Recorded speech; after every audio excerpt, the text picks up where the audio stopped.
È arrivato appunto il via libera di AIFA, stiamo aspettando la circolare del Ministero che dovrebbe comunque darci indicazioni più precise. Oggi si sa che la terza dose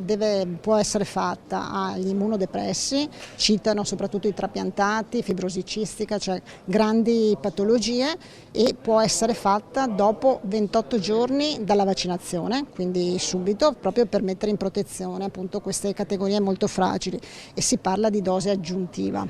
L'altra categoria invece è quella degli over 80 sanitari, tutte le case di riposo, quindi tutte le persone, noi abbiamo 30.000 ospiti all'interno delle case di riposo. Si parla di dose booster, quindi che fa da protezione ulteriore, così almeno questi sono i termini che loro citano, però poi li capiremo nella circolare con maggiore dettaglio, e possono farlo dopo 6 mesi dalla vaccinazione completa. Noi ci stiamo organizzando, abbiamo detto alle USLA di riaprire i centri di riferimento regionali, quindi all'interno degli ospedali, penso per i trapiantati, per fibrosi cistica, insomma per i centri di questo tipo. Siamo in attesa di capire quali categorie fanno parte dei superfragili, cioè faccio un esempio, la persona con diabete è inserita, non è inserita,